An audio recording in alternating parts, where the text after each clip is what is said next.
Welcome to One Guy, One Course, One Disc. We are here today at J.P. Mosley Disc Golf Course in Stockbridge, Georgia. We're going to be taking a look at the original course layout, which is a 28-hole course measuring at 10,949 feet. It's par 94. There is a new 9 here at J.P. Mosley, but we'll be taking a look at those holes on a different video. So let's go take a look at the course. Hole 1 here at J.P. Mosley starts off big. It is a 659-foot par 3. It's going to go downhill 25 feet over the course of this hole. Ideally, you want to stay to the right if you can on your first shot. It'll make your second shot a whole lot easier trying to attack this green. However, if you are left, you still have plenty of space to throw something out and let it come back left. It's going to be 558 feet to get to the manhole. That's in the middle of the fairway coming up here. And that's about where you want to start to turn left to get to the basket. And once you finish hole number 1, you'll find hole 2 back and to the right.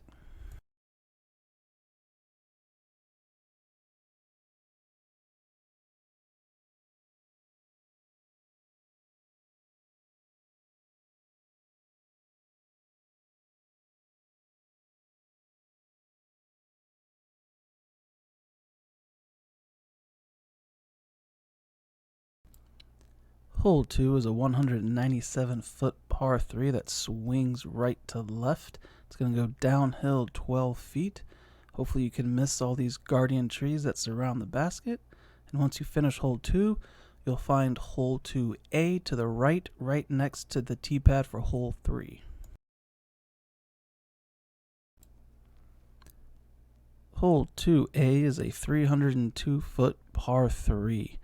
The first 179 feet are going to go uphill 11 feet, and then the last part of the hole is going to go downhill 4. You're going to throw something that's going to turn left right at about 180 feet to make it easy to get to the basket, but you are going to have to miss a lot of trees to get there. And once you finish hole 2A, you'll find 2B straight ahead of you across the pathway. Hole 2B is a 290-foot par 3 that turns left to right. It's going to be about 230 feet before you want to start your turn. This hole is going to go downhill 15 feet. And once you finish hole number 2B, you'll find 2C to your left, right, and the tee pad is right before the pathway.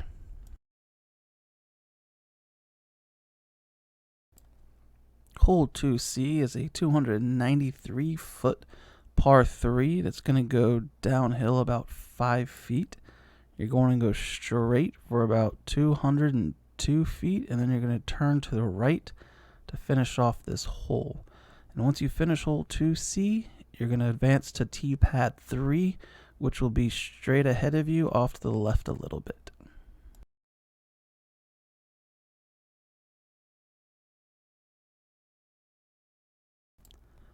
Hole 3 is a 303-foot par 3 that's going to go downhill 19 feet. It's going to swing right to left. So hopefully you can get something that will skip up to the basket. And once you finish hole 3, you'll find the long tee pad for hole 4 to your right.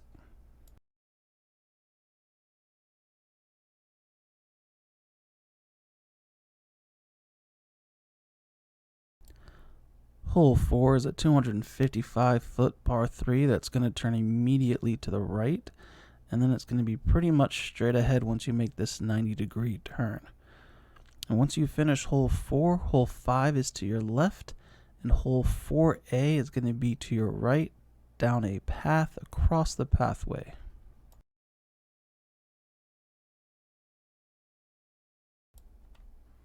Hole 4A is a 219-foot par 3. It's going to be 152 feet to get to the top of this hill, and then you're going to go back downhill. You're going to want to swing something right to left to finish this hole, And once you finish hole 4A, you'll find 4B behind you to the left. Hole 4B is a 172-foot par 3 that has a stream right behind it that plays OB. So if you do go out of bounds, there is a drop zone that's 44 feet from the basket, which is right here. Once you finish 4B, you'll find 4C to the left.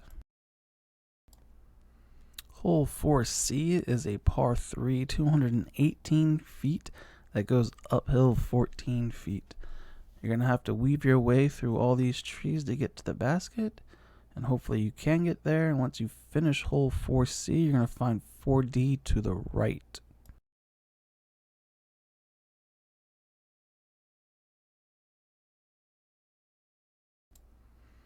Hole 4D is a 557-foot par 5 that's going to go downhill about 27 feet in all.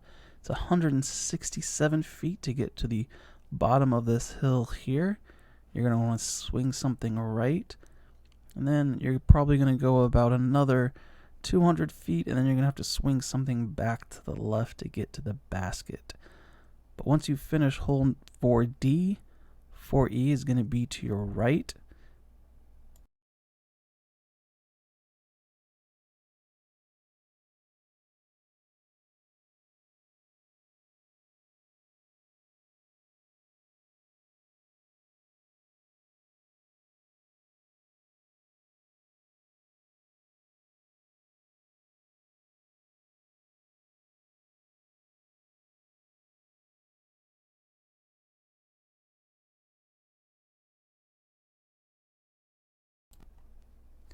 Hole 4E is a 263-foot par 3.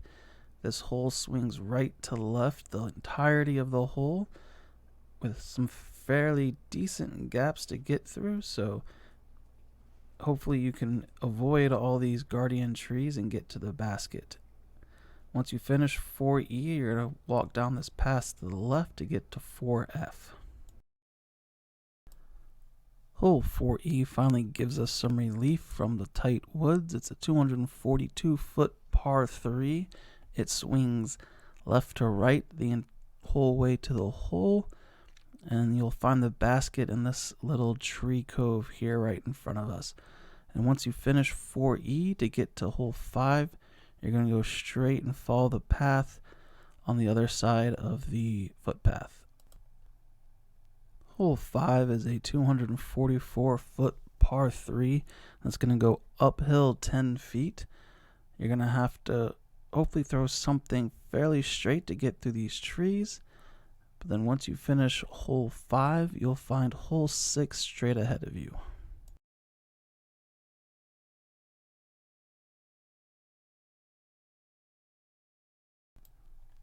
Hole 6 is a 248-foot par 3 that's going to turn quick to the right and then straighten out for the rest of this hole.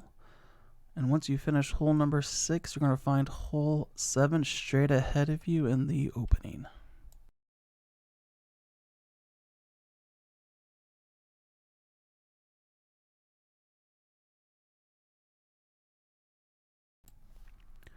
Hole 7 is a great example of why I don't trust T signs, because this is a new pin location, but it is 633 feet to the basket. It's going to go downhill over 30 feet.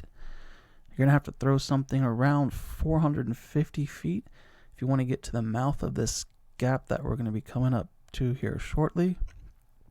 And then from there, it's just another straight shot about 175 feet. So hopefully you can get somewhere around here on your first shot. The more left you can get, the better, to help open up your second shot for more of a straight shot, because you definitely don't want to be in these trees to the right, because even though they're small, there are a lot of them. And once you finish hole number 7, you'll find a path to your right. You can take that to get to hole 8.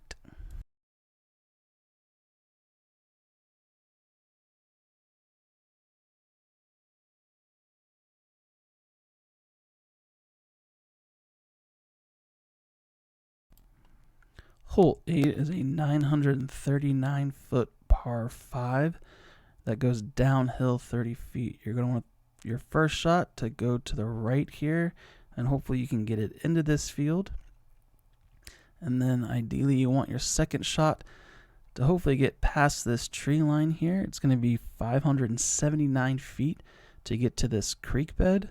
And then from there, it's another 360 feet to get to the basket.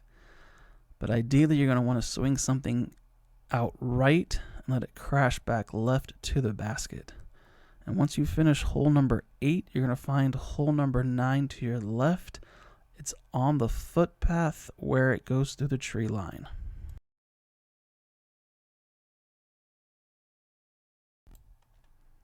Back-to-back par 5s here at JP Mosley. This one on hole 9 is 914 feet. It's going to be 627 to get to the Mando. That's on this tree here. You need to go to the right of that. And this is where you want to turn left to go up this little hill that's just on the other side. And then it's 183 feet to get to the tree that's in the center of this fairway. And then from there, it's another 104 feet to the basket. And once you finish hole number 9, you're going to find hole 10 to your left across the pathway. Hole 10 is a long par 3 coming in at 443 feet. This initial gap is a double Mando. And then ideally, if you can go to the left, that's the best way because it's a little more open than the right side. Just be careful about the pathway on the right if you do go left. But hopefully you can get it out into this field just fine. Because I guarantee you, most of you don't have the distance to get there in one. So hopefully you can get a nice, easy up and down for a par. And you'll find hole 11's tee pad to your right across the pathway.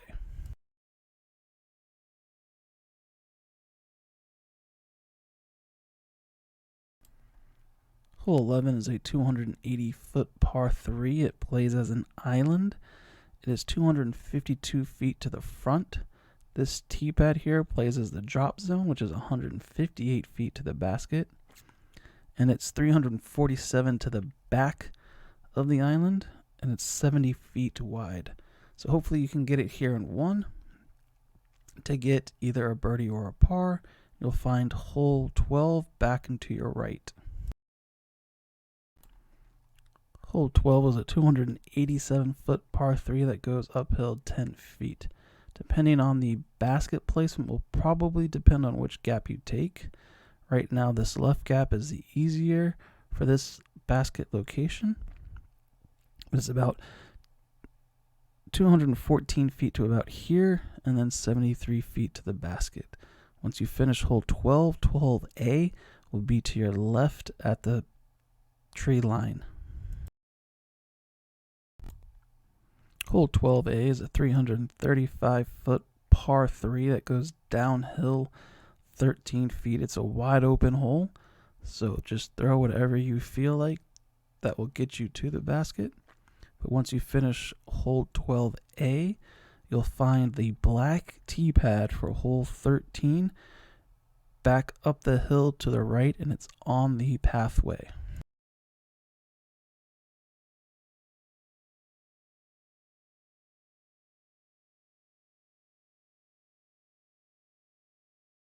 Apparently the gold tee wasn't hard enough, so they added an even further tee.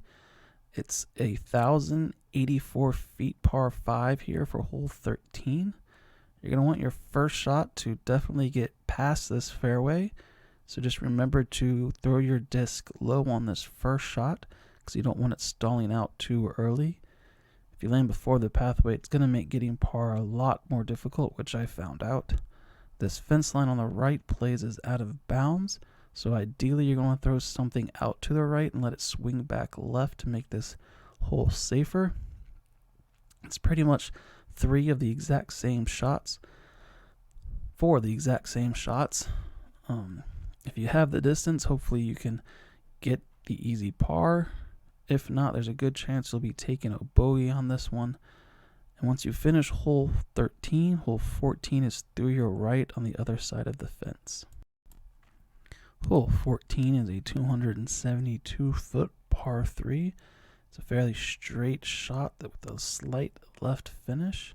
And just to give you some perception on these two fallen trees, they are behind the basket, so you don't have to worry about hitting them, although they may help your disc stop if you do go too far past them. Once you finish hole 14, you'll find hole 15 to your right. Hole 15 is a 319-foot par 3. It's going to go straight for about 250 feet. Then it's going to turn to the left for another 69 feet to get to the basket. And once you finish hole number 15, hole 16 is going to be to the right.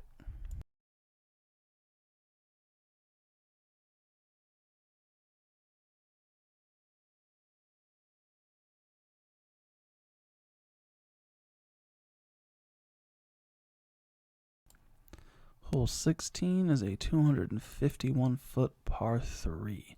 Either you're going to swing something out to the left of this tree here and let it come back right softly to get to the basket that is surrounded by guardian trees. And once you finish hole number 16, you're going to find hole 17 straight ahead of you and a little bit to the right.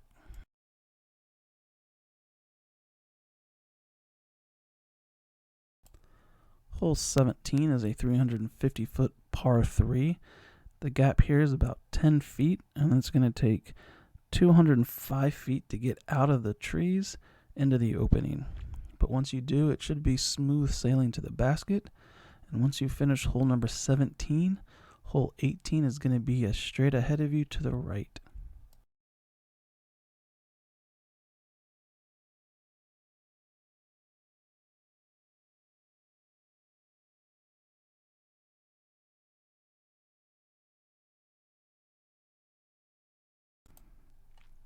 Hole 18 is a 360-foot par 3 that's going to go uphill 10 feet. Just because this hole's in the open doesn't make it easy, because the basket's going to sit right on a ledge that probably drops off a good 7 feet or so. So you have to be careful coming into this basket. So hopefully you can get your first shot up close enough, or your second shot you can just lay it up and get the easy par. Once you finish hole 18, the parking lot will be straight ahead of you.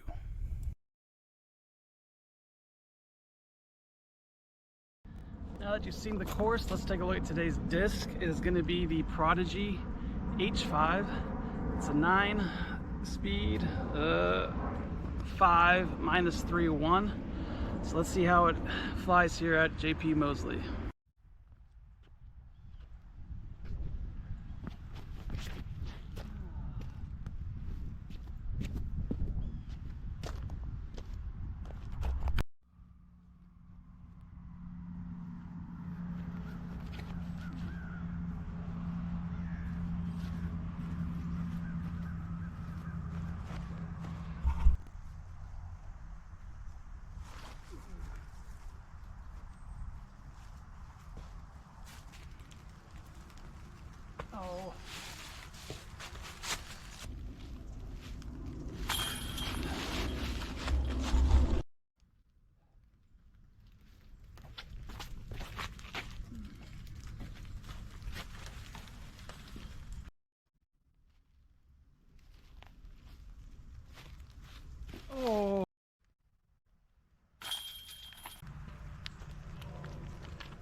down, get down.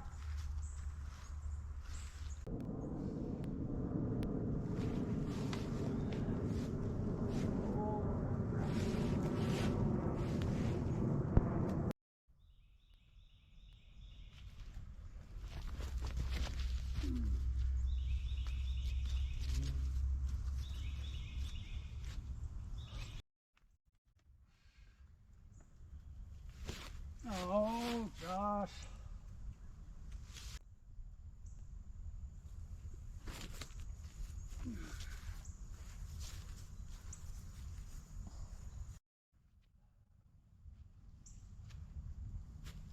Gosh, come on.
Oh, frick.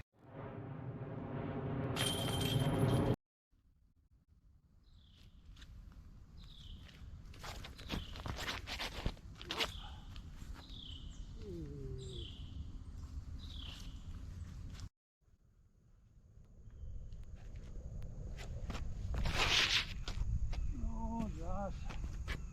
Get in there.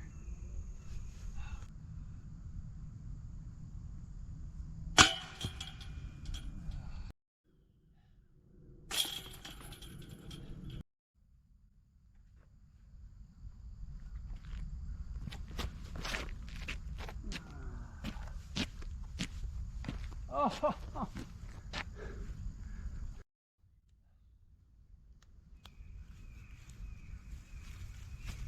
oh gosh, come on.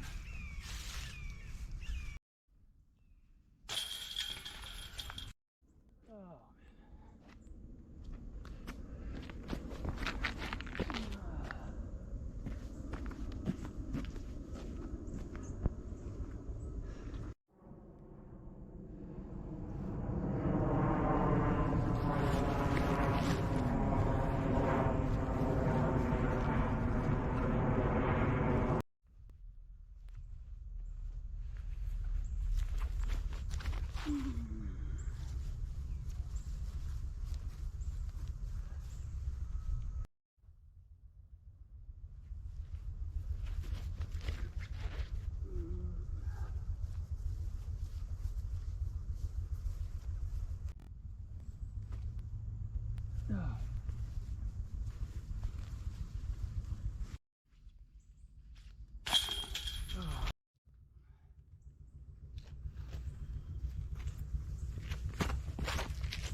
oh, that's not coming out.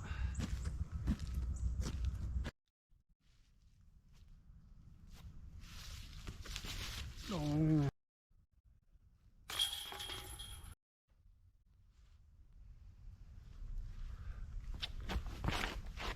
No, didn't turn it.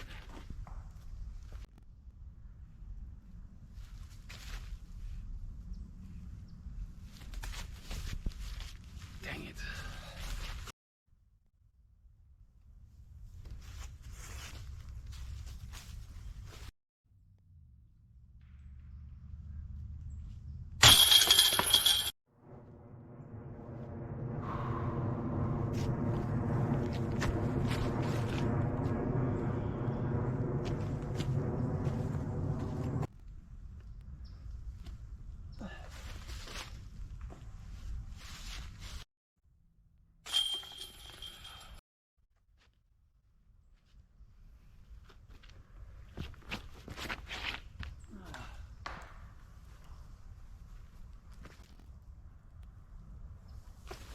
Oh.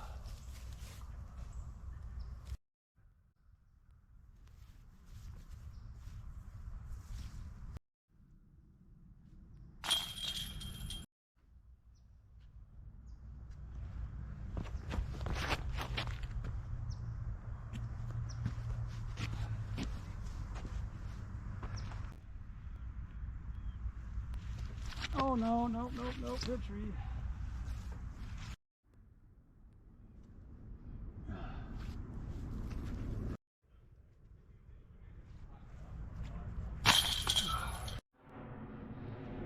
So there you have the Prodigy H5 here at JP Mosley. Overall, I would say that this is a disc worth putting in your bag. It's, to start off, it's going to be fairly stable. So it's going to hold the angle you put it on. You might get some turn out of it, but it will be reliable. Obviously over time it's going to start to be a lot more flippy, but I think for a beginner it's a great disc to have, great disc to put in your bag. As far as the course review goes, I don't have those numbers yet, so let's cut to Josh in the car. Thanks, Josh. So JP Mosley overall got a 7.5 out of 10. I think the main thing that brought the score down was the crowds. I was here on a rainy, misty, kind of ugly day, and there were probably 5 or 6 other groups on the course. So it's just, even so, it's going to get packed if it's going to be nice outside. Not to mention there is a running, walking trail that goes through the course, and there are people who use it, so you have to be constantly on the lookout for them. So it gets to be a very busy course when the weather's nice. So you just have to be careful of that. I mean, I came today specifically because it was dreary, so I was hoping it was going to be not crowded, and still had to kind of work around groups and whatnot. Also, the layout, after walking the course a few times, it definitely, there are some areas where you need to take caution with throws, because an errant throw could hit somebody, whether it's someone else on the course or whether it's just a pedestrian using the pathways. So I think they could make some changes to the layout to make it a little more safe. But overall, it's still a good course. It's a very long course. You are going to get a workout just by walking it. I mean, I walked it 3 times today, and I think I've put in like 12 miles. So you're definitely going to get a workout if you come to this course. There are some very long holes, long par 5s, that are just going to test your distance. But overall, it's a great course. Come check it out. And until next time, off to the next course.